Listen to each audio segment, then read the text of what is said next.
എന്റെ അമ്മേ.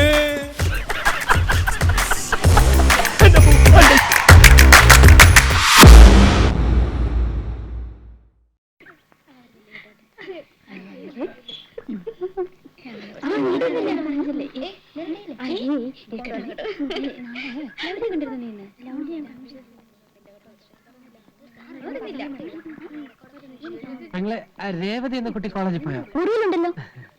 പെങ്ങളുടെ പേരെന്താ? എന്റെ പേര് ഗോപാലകൃഷ്ണൻ.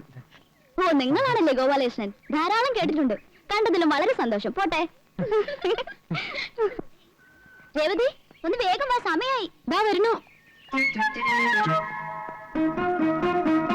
രേവതി, ഞാനാ ഗോപാലകൃഷ്ണൻ.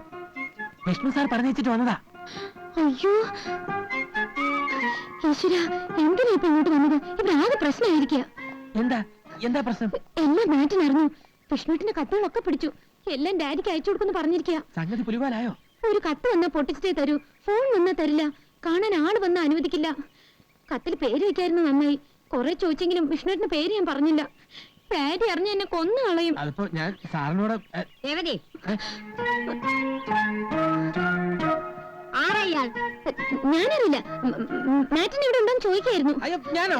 അതെ, ഇതാണ് മാറ്റൻ. നിങ്ങൾക്കല്ലേ മാറ്റനോട് എന്താ സംസാരിക്കാനുണ്ടെന്ന് പറഞ്ഞത്? പാടിപ്പോ. നിൽക്കോടെ. നിങ്ങളാരാ? ഞാൻ ഗോപാലകൃഷ്ണൻ. എന്റെ പേര്. എന്ത് വേണം? അത് പിന്നെ സാറ് കുട്ടി ഇവിടെ വേക്കൻസി ഉണ്ടോ? എനിക്കൊരു സീറ്റ് വേണമായിരുന്നു. നിങ്ങൾക്കോ? അതെ. എന്റെ പെങ്ങളുണ്ട്, കോളേജ് പഠിച്ചോണ്ടിരിക്കുക, ഒറ്റയ്ക്ക്. എന്താ പേര്? ഗോപാലകൃഷ്ണൻ. നിങ്ങളുടെ പേരല്ല, നിങ്ങളുടെ പെങ്ങളുടെ പേര്. മേരി. മേരിയോ? മേഴ്സി. മിസ്റ്റർ, നിങ്ങൾ എന്ത് ഉദ്ദേശത്തിലാണ് ഇവിടെ വന്നത്? താൻ സത്യം പറഞ്ഞോ, അല്ലെങ്കിൽ തന്നെ പിടിച്ച് ഞാൻ പോലീസിൽ ഏൽപ്പിക്കും. അല്ല സിസ്റ്റർ, സത്യമായിട്ട് ഞാൻ ഇവിടെ. വാച്ച്മാൻ!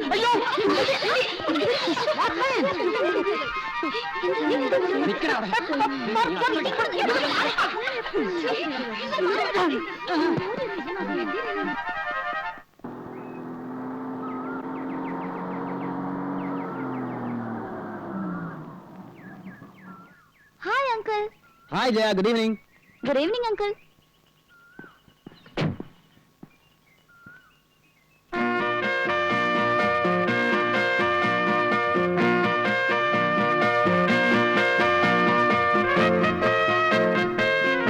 പെൺകുട്ടികളുടെ വളർച്ച ദിവസം തോറുവാണെന്ന് കേട്ടിട്ടുണ്ട്. പക്ഷെ നിന്റെ വളർച്ച നിമിഷം തോറുവാ. ഓരോ നിമിഷം കഴിയും തോറും നീ കൂടുതൽ സുന്ദരിയായിട്ട് വരിക. എന്താ ഇതിന്റെ രഹസ്യം? ഈ അങ്കിൾ എപ്പോഴും എന്നെ കളിയാക്കും. അയ്യോ അല്ല, മേനകയെ കണ്ടപ്പോ വിശ്വാമിത്രന്റെ തപസ്സിളകി എന്ന് പറയുന്ന കഥ കള്ളക്കഥയൊന്നും അല്ല. അല്ലെങ്കിൽ വല്ല കല്ലോ മരോ ഒക്കെ ആയിരിക്കണം. ഞാനൊന്നും അങ്ങനെ അല്ലല്ലോ. ചോരത്തിളപ്പുള്ള ഒരു യുവാവല്ലേ. മാത്രമല്ല അങ്കിൾ കാണാൻ നല്ല സുന്ദരനാണ്. ആണോ? ആ, ആര് കണ്ടാലും ഒന്ന് നോക്കിപ്പോ. ഈ സൗന്ദര്യത്തിലൊന്നും ഒരർത്ഥമില്ല കുട്ടി. ഒരു 10 വർഷം കഴിയുമ്പോൾ എനിക്ക് 40 വയസ്സാകും. നിനക്ക് 25 വയസ്സാകും. എന്ന് വെച്ചാൽ ജീവിതത്തിലെ സുവർണ കാലം നമ്മളെ വിട്ടു പോകുന്നു എന്നർത്ഥം. അത് വെറുതെ പാഴാക്കി കളയണോ? ഞാൻ പാഴാക്കില്ല. അപ്പൊ പിന്നെ എന്നെ ഒറ്റപ്പെടുത്താണോ? ഇല്ല, അങ്കിളും കൂട്ടാം. പോട്ടെ അങ്കിൾ. അങ്ങനെ അങ്ങ് പോയാലോ? ജയ ഇതുവരെ എന്റെ വീട്ടിൽ വന്നിട്ടില്ലോ. വന്നാ ഒരു കാപ്പിയെ കൊടുത്തിട്ട് പോവാം. ഇന്നില്ല, ഇനി ഒരിക്കൽ വരാം. മതി, ധൃതിയില്ല. ഞാൻ ജയക്കൊരു സമ്മാനം തരുന്നുണ്ട്. എന്താ? ഒരു പച്ച മരതക കല്ല് വെച്ച സ്വർണ്ണ നെക്ലസ്. അയ്യോ, വീട്ടിലറിഞ്ഞ എന്നെ കൊന്നു കുഴിച്ചു മൂടും. അതിന് വീട്ടിൽ അറിയണ്ടെന്നേ. അല്ലെങ്കിൽ റോൾഡ് ഗോൾഡാന്ന് പറഞ്ഞാ മതി. എന്താ? ശരി, സാറേ, ഞാൻ പോട്ടെ അങ്കിൾ. ആ സാറേ. എടാ, എന്താടാ, എന്ത് പറ്റി?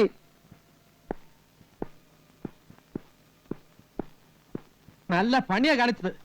എന്നെ ചെകുത്താന്റെ മുന്നിൽ പറഞ്ഞു വെച്ചിട്ട് സാറ് ഇവിടെ വന്നു സൊല്ല. ഞാൻ 3-3:30 മണി വരെ ഓഫീസിൽ കാത്തിരുന്നു. നീ എവിടെ പോയി കിടക്കായിരുന്നു? തടി കേടാവാതെ രക്ഷപ്പെട്ട എന്റെ അമ്മയുടെ ഭാഗ്യം. ഇല്ലെങ്കിൽ ആ പോലീസുകാർ നെഞ്ചത്തേർന്ന് ഇറങ്ങിയേനെ. എല്ലാം കുളമാക്കിയോ? കുളമാക്കിയതല്ല, ആയിപ്പോയി. ആ രേവതി പാവം 2 ദിവസം കൊണ്ട് ചടച്ചെല്ലും തോലും ആയിപ്പോയി. എല്ലാം വിസ്തരിച്ചു പറയാം. വാ.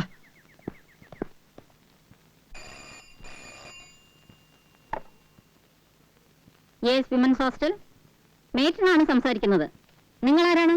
രേവതിയുടെ ഫാദറാണ് ഗംഗാധരൻ നായർ. കൊച്ചിയിൽ നിന്ന് STD ആണ്. രേവതിയെ വിളിക്കണോ? വേണമെന്നില്ല. ഇപ്പൊ സ്റ്റഡി ടൈം അല്ലേ. അവള് പഠിക്കട്ടെ. ഞാൻ അവളുടെ കാര്യങ്ങൾ അറിയാൻ വേണ്ടി വിളിച്ചതാണ്.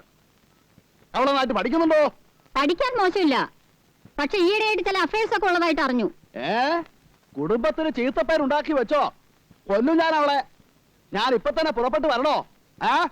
വേണ്ട, ഞാൻ വളരെ സ്ട്രിക്റ്റ് ആയിട്ട് പറഞ്ഞിട്ടുണ്ട്. കുറെ കത്തുകൾ ഞാൻ പിടിച്ചു വെച്ചിട്ടുണ്ട്. അത് ഞാൻ നിങ്ങൾക്ക് അയച്ചു തരാം. വേണ്ട, എനിക്കൊന്നും കാണണ്ട. കണ്ടാൽ ആ ദേഷ്യത്തിന് ഞാൻ അവളെ 2 കഷണമാക്കും.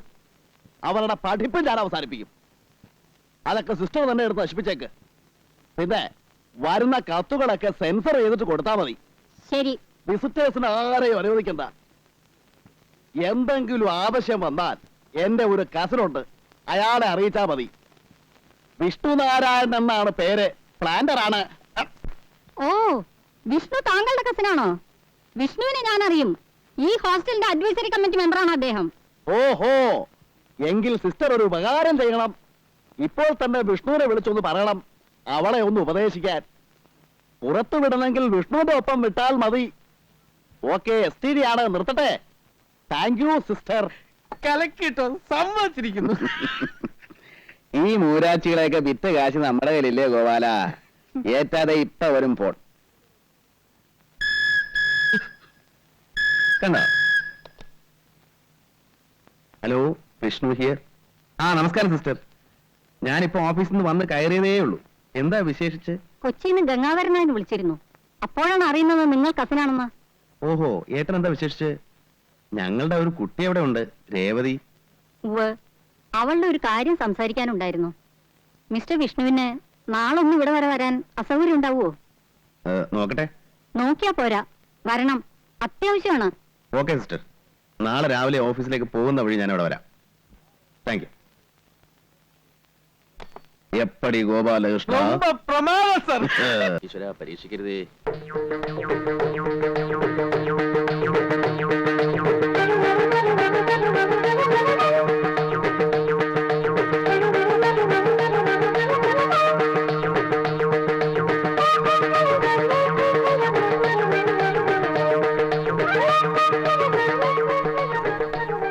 എടാ ഗോപാല, ആ സാധനം എങ്ങോട്ട് പോയി? സാധനോ? നീ കണ്ടില്ലേ? ആ പണ്ടാർ ഇവിടെ അന്വേഷിച്ച് വന്നിരിക്കുന്നു. ഏത് പണ്ടാരം? ഓ, അത് ശരി. കണ്ണേ കരളേന്നൊക്കെ പറയുന്നതിന്റെ പര്യായാണോ പണ്ടോ? എനിക്ക് പ്രാണവേദന, പൂച്ചയ്ക്ക് തമാശ. വല്ല പ്രശ്നം ഉണ്ടാകണേ തടുത്തോണേ. നിനക്ക് ഞാൻ പുതിയൊരു ഷർട്ടും പാന്റും വാങ്ങിച്ചരാം. വാക്ക് പറഞ്ഞ വാക്കായിരിക്കും. കുട്ടേട്ടാ, കുട്ടേട്ടാ, ആ കുട്ടി പോയോ? ഏത് കുട്ടി? നീ വല്ല സ്വപ്നവും കണ്ടതായിരിക്കും സീതേ. ഇവിടെ വന്ന് നോക്കിയപ്പോ ഒരു കുട്ടിയുമില്ല, ചട്ടിയുമില്ല. ആ കുട്ടി ഇവിടെ ഇരിക്കാൻ പറഞ്ഞിട്ടാണ് ഞാൻ അകത്തേക്ക് വന്നത്.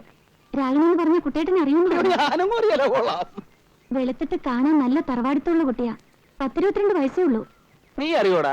ഏയ്, വല്ല കള്ളികളും ആയിരിക്കും. ഇപ്പൊ പല വേഷത്തിലും പേരിലും നല്ല തറവാടുത്തുള്ള കള്ളികൾ ഇറങ്ങിയിട്ടുണ്ട്. കഴിഞ്ഞ ആഴ്ച മറ്റേ ആ തമിഴന്റെ വീട്ടിൽ ഇതേപോലെ തറവാടുത്തുള്ള ഒരു സ്ത്രീ പേരും നാളും ഒക്കെ പറഞ്ഞു വന്നതാ. കുറച്ച് കഴിഞ്ഞപ്പോ TV ഇല്ല, ടേപ്പ് റെക്കോർഡറും ഇല്ല. കയ്യിൽ ഒതുങ്ങിയതൊക്കെ അടിച്ചോണ്ട് പോയി. ഇക്കാലത്ത് സ്വന്തം ആൾക്കാരെ പോലും വിശ്വസിക്കരുത് ചേച്ചി, അല്ലേ സാറേ? നീ പോയി സാധനങ്ങൾ വല്ലതും പോയിട്ടുണ്ടോ നോക്കില്ലേ? എന്റെ ഈശ്വര, ചതി പറ്റിയോ? നിന്നെ സമ്മതിക്കണം. നിന്റെ വായിൽ എങ്ങനെയാടാ ഇത്രയും പെട്ടെന്ന് ഇത്രയും വലിയ നുണകൾ വരുന്നേ? സത്യം മാത്രം പറഞ്ഞ് ശീലിച്ചിരുന്ന എന്നെ ഈ പരുവത്തിലാക്കിയ മറ്റാരും അല്ല, സാറ് തന്നെയാ. അപ്പൊ എന്റെ പാന്റിന്റെ ഷർട്ടിന്റെ കാര്യം മറക്കരുതേ. പോയി വണ്ടി കയറാ. ആ ടീച്ചറെ സൂക്ഷിച്ചോ, പെണ്ണറിഞ്ഞ മൂർഖം പാമ്പ. എപ്പോഴും ചേച്ചിക്ക് ഈ ഗോപാലൻ ഉണ്ടാവില്ല. അവളിത് 1ാം ക്ലാസ് ഒന്നും അല്ല, ഇതിനു മുമ്പ് പല ക്ലാസ്സുകളിലും പഠിപ്പിച്ചിട്ടുള്ളതാ. നീ പോയി വണ്ടി കയറി.